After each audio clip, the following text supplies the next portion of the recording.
Kalau teman-teman nanya, apakah Pak Fajar gitu ya, Pak Fajar Dosen Deso dulu dari PNS itu pakai uang, perlu ngebayar, ya perlu gitu, perlu.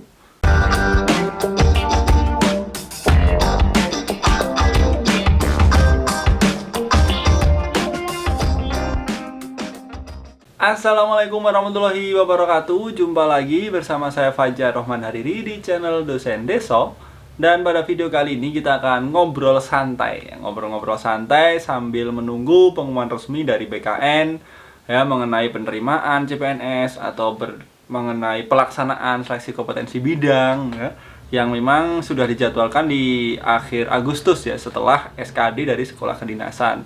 Nah, SKD sekolah kedinasan akan dilaksanakan di bulan Juli ini. Nah, di beberapa hari ini ya, banyak di akun-akun tentang CPNS atau di berita itu berseliweran. Berita itu kayak gini. Ini saya baca aja beritanya ya. Polisi ungkap kasus penipuan CPNS oleh oknum PNS Pemkot Tangerang. Nah, ini yang jadi korban ada 27 orang, korban rugi ratusan juta.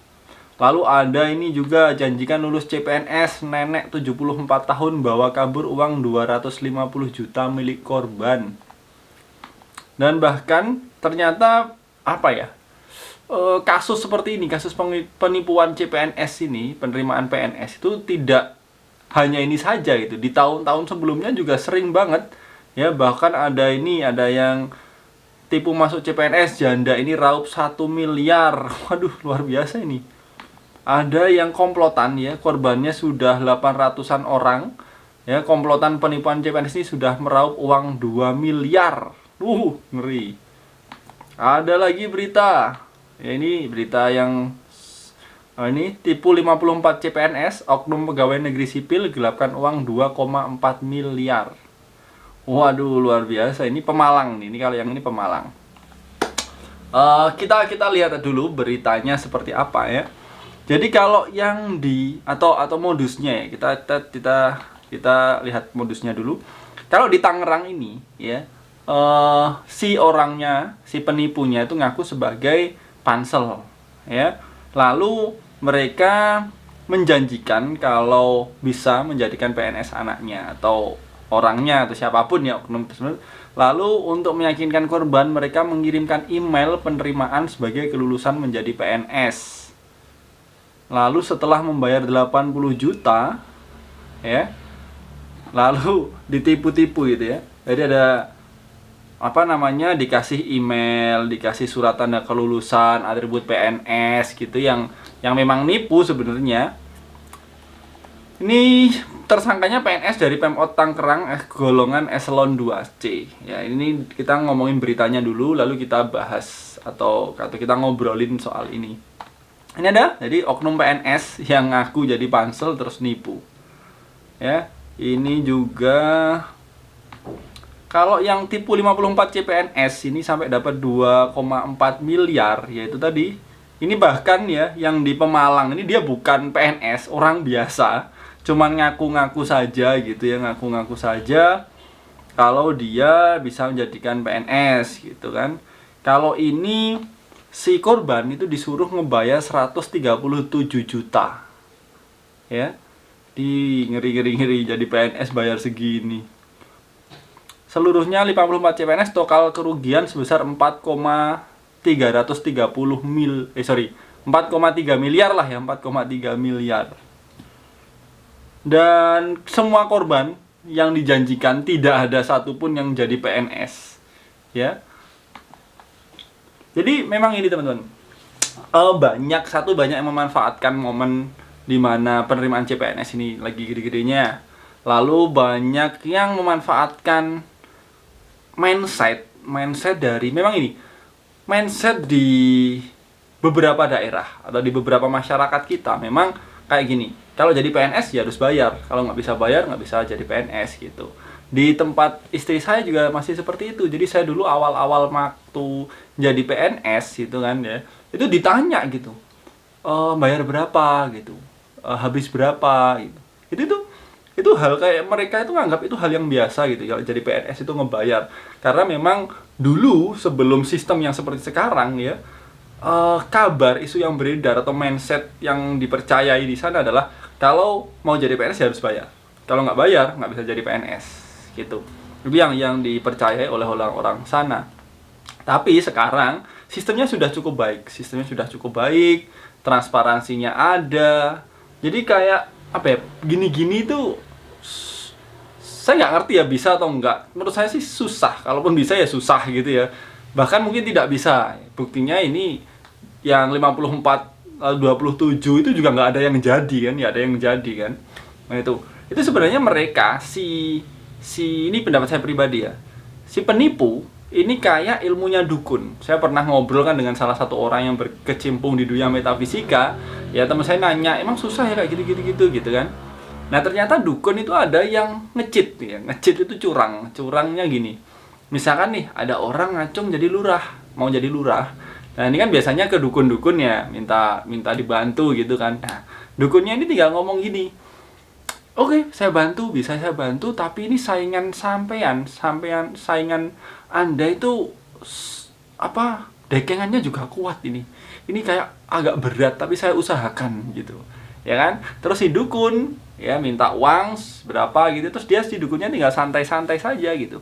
Santai-santai, si calon lurahnya itu dia ya kampanye yang ngapain ya, misalkan akhirnya dia jadi lurah karena usahanya dia sendiri gitu ya. Si dukun tinggal ngomong, itu karena bantuan saya gitu. Ya kan? Kalau ternyata si lurah ini nggak jadi ya, calon lurah ini nggak jadi, dukunnya tinggal ngomong, waduh Pak, memang susah ini Pak, saingan sampean ini dekengannya kuat, ini dukunnya ada 10 orang lah, misalkan gitu kan bisa saja gitu. Jadi kayak orang-orang yang memang memanfaatkan situasi, mindsetnya orang-orang masih seperti itu, ya dimana mau ngeluarin duit untuk anak jadi PNS, ya mindsetnya kalau nggak keluar duit nggak bisa jadi PNS gitu. Nah akhirnya ya terjadi kasus-kasus kayak gini gitu, hal yang menurut saya sangat-sangat miris gitu ya, sangat-sangat miris. Berarti banyak calon PNS yang mindsetnya masih sangat-sangat kurang bagus gitu. Ya, saya berharap orang-orang yang ketipu ini langsung di blacklist gitu. Kalau harapan saya, karena apa? Mentalnya sudah nggak bener, mental mereka sudah nggak bener. Untuk jadi PNS mereka berani ngebayar orang, itu kan berarti dia nggak bener ya. Nanti kalau dia jadi PNS pasti nanti ujung-ujungnya kurang bagus gitu ya. Entah dia akan mikirin bagaimana balik modalnya ya. Terus dia nggak, berarti kan jiwa persaingan, jiwa kompetisinya nggak ada, jiwa fairnya nggak ada, kejujurannya nggak ada. Mau jadi PNS ya nanti sangat-sangat mengkhawatirkan gitu ya, nggak tahu nanti kerjanya kayak gimana gitu. Oke, itu pendapat saya ya. Nanti teman-teman gimana pendapatnya terhadap kasus-kasus seperti itu, atau bagaimana prakteknya di daerah kalian, nanti bisa tuliskan saja di komentar, cerita seperti apa gitu. Jadi banyak yang sebenarnya yang ngaku bisa ngebantu ya, kayak tadi dukun tadi, dia nggak ngapa-ngapain terus dia ngaku-ngaku gitu kan. Dan bahkan kayak gini ya, mau ngeluarin uang 137 juta, ada yang sampai 250 juta, aduh ngeri. Oke, nah ini sekarang kita ngomongin sistem yang sekarang, kita ngomongin soal sistem yang menurut saya sudah cukup baik. Nah di instansi saya di UIN Malang, saya kan PNS di UIN Malang. Di saat saya keterima rekrutmen itu ya, di salah satu formasi itu anaknya rektor itu juga ngelamar dan tidak keterima gitu loh. Ini anaknya rektor ya, ini kampus UIN ini punya rektor, anaknya ngelamar ini di kampus bapaknya ini nggak keterima. Berarti kan sudah sangat cukup baik. Kalau ini rektor loh bos, rektor yang punya loh ya itu. Kalau memang bisa dipermainkan ya ini pasti keterima kan gitu. Tapi ternyata nggak bisa, nggak keterima, anaknya beliaunya nggak terima. Pak rektor cerita sendiri, anak saya pun daftar tapi nggak keterima. Beliau cerita bahwa memang rekrutmen sekarang ya cukup baik, cukup fair, jadi orang nggak perlu khawatir wah nanti permainan, nanti ada yang ngebayar, nanti gini gitu.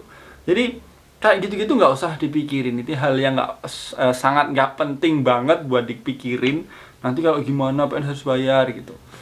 Sekarang saya kalau teman-teman nanya apakah Pak Fajar gitu ya, Pak Fajar dosen deso dulu dari PNS itu pakai uang, perlu ngebayar, ya perlu gitu, perlu ya buat fotokopi, buat transport, buat ngeprint ya, itu kan tetap butuh uang gitu. Tapi kalau untuk meluruskan jalan itu nggak sama sekali. Bahkan saya nggak punya kenalan siapa-siapa di UIN Malang, saya nggak punya saudara satupun di UIN Malang, saya maksudnya yang kerja di UIN Malang ya, itu nggak punya.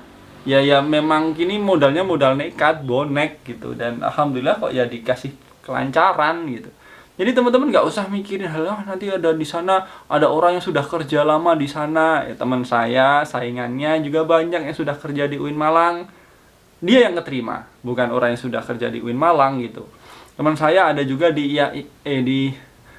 Jember atau Probolinggo ya, itu juga gitu, dia menyingkirkan orang yang sudah lama kerja di situ. Jadi nggak usah, waduh kak gimana ini saingan saya seperti ini, tetap aja positive thinking gitu, tetap apa ya, fokus ke diri sendiri, jangan fokus ke orang lain, fokus ke diri sendiri, maksimalkan dirinya, maksimalkan seluruh potensi yang kalian miliki, yakinkan penguji bahwa kalian lebih layak daripada orang-orang saing kalian, gitu loh ya.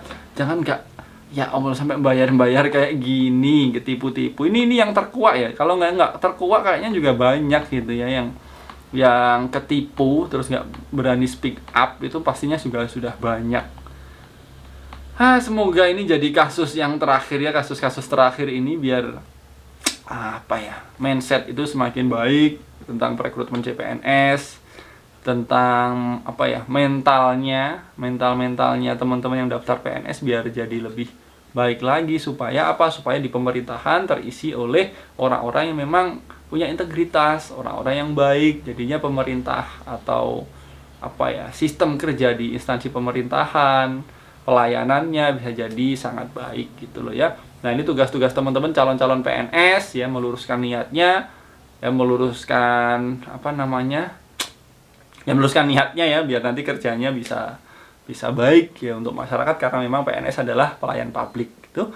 Oke, mungkin itu tadi kita ngobrol-ngobrol singkatnya ya tentang ini, soalnya saya kok merasa tercetek gitu ya, kok ada sih orang yang mikir gini gitu loh ya. Terus semoga bermanfaat, kita sambil nunggu-nunggu berita-berita resminya ya. Buat teman-teman yang belum subscribe, kalian silahkan di subscribe supaya nanti nggak ketinggalan info-info menarik. Dan jangan lupa untuk like, komen, dan juga share supaya banyak orang yang mendapatkan manfaat dari video ini. Ya, saya Fajar Roman Hariri. Wassalamualaikum warahmatullahi wabarakatuh. Bye.